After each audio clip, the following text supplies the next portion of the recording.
Hi guys, this is my full ranking of Trilogy by The Weeknd.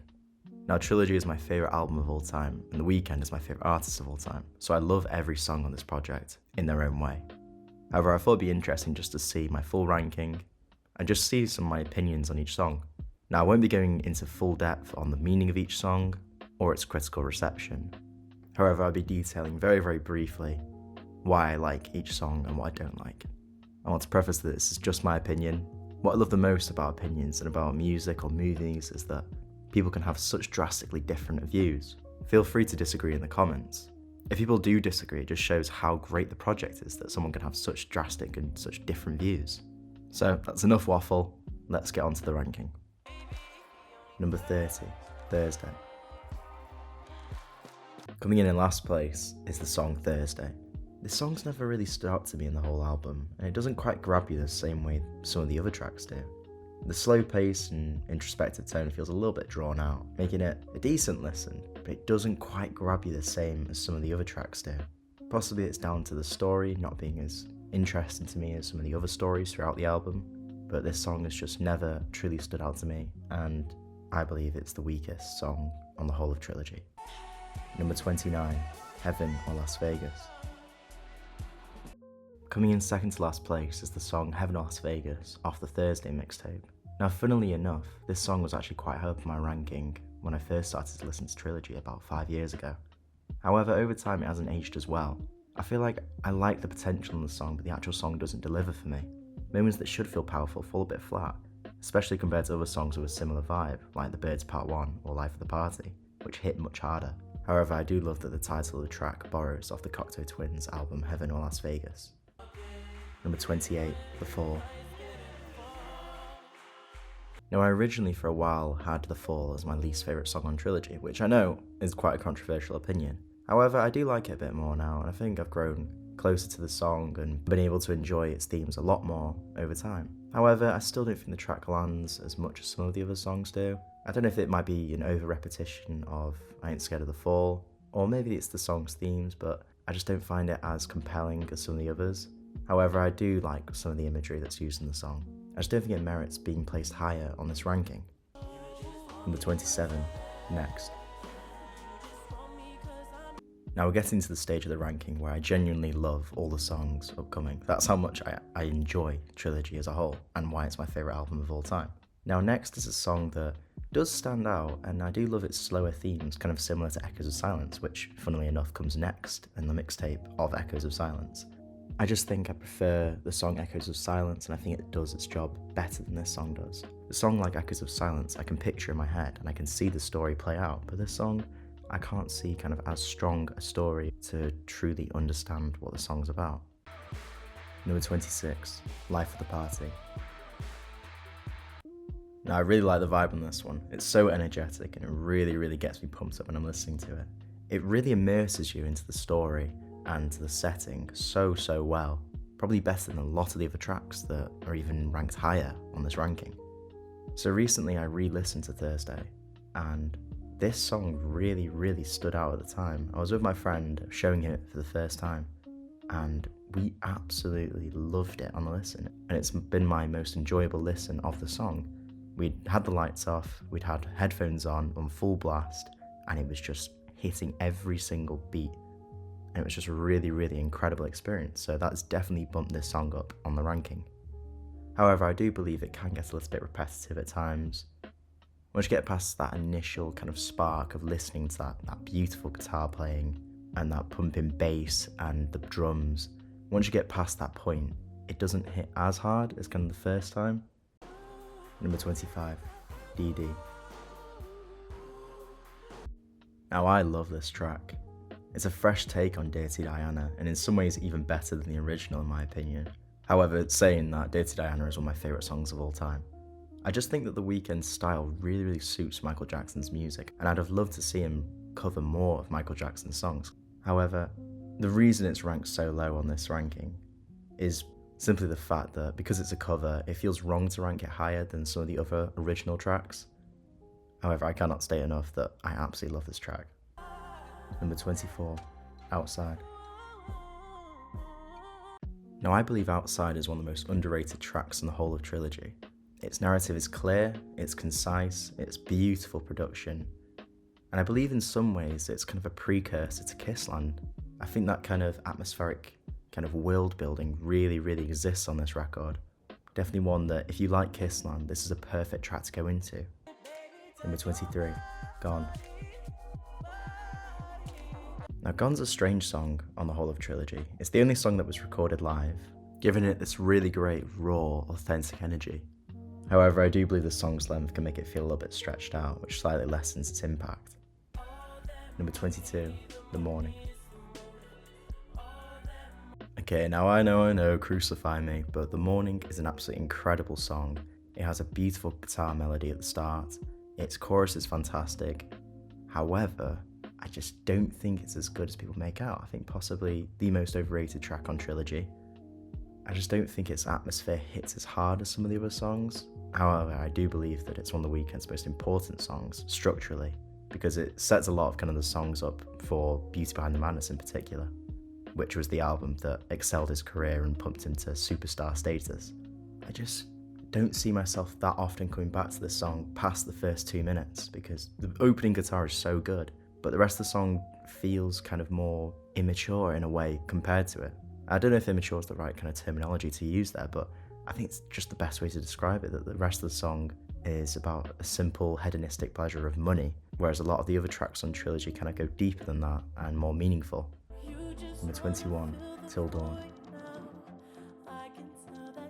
Now, Till Dawn was a song that I never really liked for a long time, and it was only about 2 years ago that it actually clicked. And I feel like that's with a lot of the Weeknd's kind of early projects, that maybe for a period of time it doesn't click with you, but over time, when you start to really read into the meanings of the songs and the lyrics, it really starts to hit. But Till Dawn just has a soft spot in my heart, that it's not clearly my favourite on the whole of Trilogy, but I still really love it and I come back to it a lot. I'm also really glad it ends off Trilogy, because I feel like ending on Echoes of Silence is way too depressing of a note. I'm really glad this song has bumped so high on my ranking, considering how I felt about it when I first listened to it to now. Number 20, What You Need. Now, What You Need possibly might be the catchiest song on the whole of Trilogy.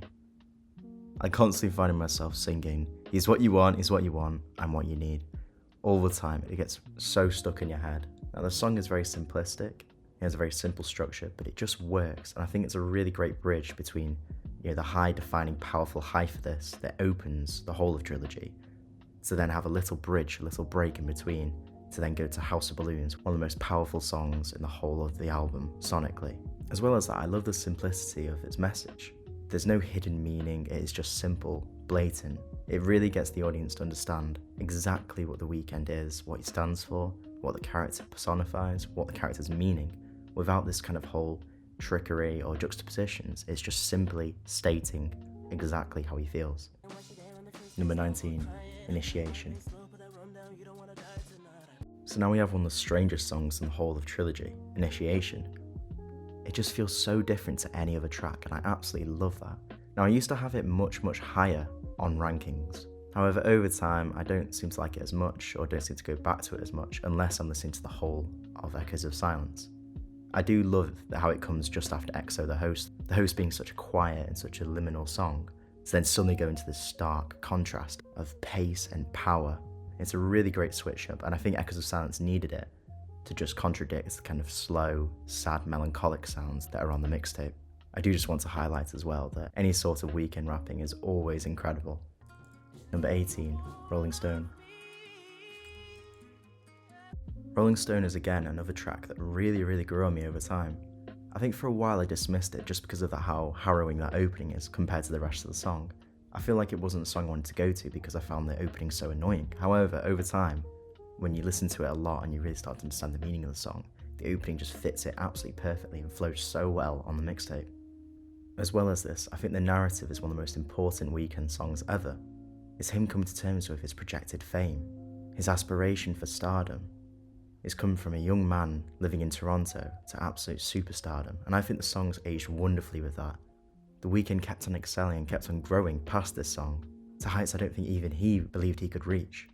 But the message still is so pure that will you still love me when the mystery fades? Will you still care when he's so popular? Will the fame change him even? Number 17, Same Old Song. On a very similar note to Rolling Stone, Same Old Song follows a very, very similar narrative.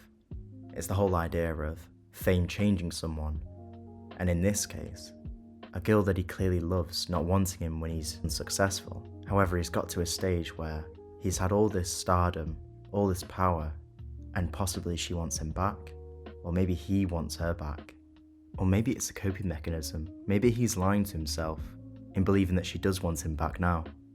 However, as a sideline, I do love this song. However, Juicy J does ruin the ending of this song, and I really wish there was a version without him on it.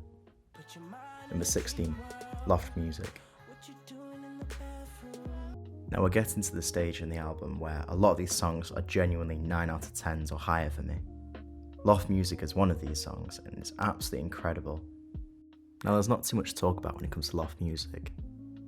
It follows this pattern that happens to come up a lot in Trilogy, where you have an upbeat song in the first half and then it changes to a more ethereal, more melancholic version of the song in the second half. Over time, I've grown to appreciate the second half a lot more, because I used to just love the first half because of the sampling. Anytime I even hear the word loft, this song comes into my head, and it's definitely a standout track on Trilogy. Number 15, The Birds Part 1. Coming in at halfway on our ranking is The Birds Part 1. It's fast-paced, it's powerful, its drums are incredible, its melody's incredible, as well as its lyrics. It fits so perfectly in this little segment of The Birds. And yes, I still do want Abel to release The Birds interlude onto Spotify. Please, Abel, we're begging you. The Birds Part 1 just works on so many levels. Its narrative is so clear, its lyrics are haunting, and The Birds Part 2 makes this song even better, and vice versa. However, you will see the Part 2 come in later, and you'll get to hear my opinion on that song and how it compares to this. Number 14, The Party and the After Party. Coming in at 14 is The Party and the After Party. This track is one of my favourites on the mixtape. The switch up between the two halves is incredible. The first part draws you in, but it's the second half where it really takes off. I'm so glad it's a long track on House of Balloons. The sampling in this track is of Beach House's Master of None. It just works perfectly, giving you that dreamy, hypnotic quality. Number 13, The Zone. Now, coming from someone that's not a massive Drake fan, I absolutely love The Zone, and I love Drake's verses on it. I think the flow of the song works so well, the messaging, the meaning. Also, I don't know how to explain, but this kind of ethereal, kind of moody atmosphere that Weeknd creates through these kind of strange sampling or strange melodies that play near the start of the songs. This one just hits the spot perfectly in that and encapsulates the whole project. It's a slow burner that really immerses you in the story and exactly what the character of the Weeknd is thinking at this point in time. Number 12, Echoes of Silence. Now, hands down in my opinion, the saddest Weeknd song is Echoes of Silence. It's one of the most melancholic songs I've ever heard, and especially in the genre of R&B. Its lyrics are poignant, yet so simple. Its melody, so simple as well, but it's so spacious, it just hits the mark on exactly what a sad, moody, melancholic song should be. For a project that shows the Weeknd to be such a monstrous character, the song really makes a listener sympathise and empathise with the Weeknd in this moment. Number 11, High for This. On the verge of the top 10 of this ranking lies High for This, the opening song of the whole of Trilogy. It sets up the characters so well and it's a great introduction to the Weeknd. I'd have loved to have been a fan at this time to really just understand the hype and this kind of mystery that was with the Weeknd at the time. It was around 2015 when I first started listening to his music, when Beauty Behind the Madness came out. So I managed to get a glimpse of this kind of mystery. It was only until probably 2017 when I started to understand that it was a single person. But of course, back then, that mystery encapsulated the Weeknd. One of my favourite live performances of any song ever is High for This, when he was very, very young and it was one of his first live concerts. It's an absolutely incredible watch. Number 10, Coming Down. So now we're at our top 10. In 10th place is Coming Down. This was a song that again really grew on me, and I find myself singing it constantly. Coming Down is a moment of weakness on the album. It perfectly encapsulates the consequence of his actions. Something like a come down comes from using drugs to have a high, something that he's been talking about and boasting about throughout the whole project, even if these drugs have been used to fill the void in his life. Number 9, Montreal. In ninth place is Montreal, which is in my opinion the true opener of Echoes of Silence. I kind of treat DD as a kind of bonus song, kind of like the bonus tracks that are on the Trilogy project, not just the original mixtapes. This opener is clean. I'm so glad it's finally getting recognition to be played live, even if it's for small snippets. Number 8, Lonely Star. As an opener, this track is flawless. It sets the tone for the Thursday mixtape so well. The production is lush and spacey, and the Weeknd's vocals feel both haunting and intimate. It immediately pulls you into his world, balancing vulnerability with confidence. Lonely Star is my favourite opener in the whole of Trilogy, and one of my favourite openers in the whole of the Weeknd's catalogue. Number 7, 28. 28 is my second favourite bonus track from Trilogy, and honestly it's one of those songs that feels like it could have easily sat on the main mixtapes. It captures that raw loneliness and emotional distance the Weeknd is so good at expressing, with lyrics that dive into the darker side of fame and intimacy. The production is moody, like the rest of the Trilogy, but polished, and it's a perfect extension onto House of Balloons. Even though The Knowing is such an incredible ending, 28 just really puts the icing on the cake for the whole of House of Balloons. Number 6, The Knowing. Now, funnily enough, we'll talk about the original ending to House of Balloons, the song The Knowing. Now, what an incredible original ending to the mixtape. Its narrative structure is perfect for the whole album. It's come from the high and the bravado and his toxic ways throughout the whole album, to then have all the consequence of that all capitulate in one song to end the mixtape. And the production perfectly coincides with The Weeknd's vocals. This is one of my favourite vocal performances from The Weeknd and his whole discography. Number 5, EXO, The Host. So now we are at our top 5 in the ranking. EXO The Host is an incredible two-parter song. I get goosebumps every time that beat switch happens. Both sides of the song complement each other so well. I believe it's the best song on the whole of Echoes of Silence. I think unlike some of the other long songs in Trilogy, this song really keeps you engaged throughout its whole runtime. Number 4, Valerie. Now Valerie is my favourite song of all the bonus tracks. In some ways it's a very traditional sad love ballad, which makes it stand out in the whole Trilogy because so many other songs kind of talk about his indulgence, whereas this song shows him in quite a vulnerable state. The lyrics are tender, and the repetition of Valerie sort of seems like a plea. Maybe Valerie is his last hope, maybe she's the one that he truly wants. But yeah, deservingly so, this song is one of my favourites in the whole of Trilogy and one of my favourite songs of all time. Number 3, The Birds Part 2. Now coming in at number 3 is The Birds Part 2. Now it accompanies itself with The Birds Part 1 so perfectly. The second part sort of acting as the consequences of the first part, and I think The Weeknd's at his best when he's in this vulnerable state, possibly because it contradicts so much of his other lyrics throughout the whole album, where he's either boastful or openly acknowledgeable to be using girls and drugs to fulfill the void in his soul. The Birds Part 2 has a perfect sample flip as well, one that is so beautifully haunting. Whereas Part 1 was fast and aggressive, this Part 2 is slow. It's stripped down and more simplistic to Part 1. I will mention as well that the Birds interlude I believe is a perfect intro. And again, I really wish it was on Spotify. Number 2, Wicked Games.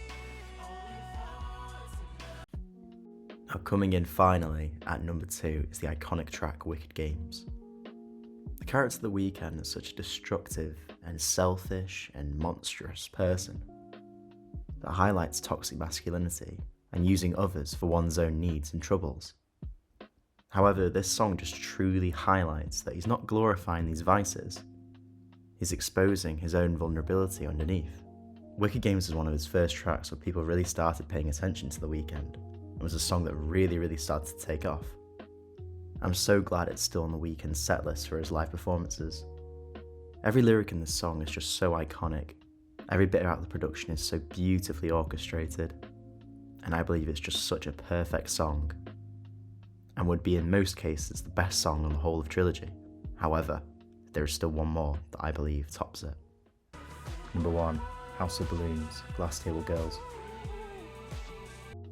So House of Balloons, Glass Table Girls was always going to be my number 1. It's one of my favourite songs all time, hands down.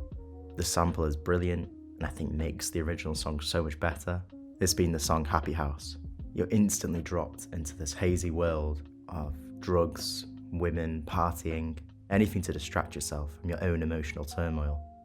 The insistence that the girls that want to leave stay.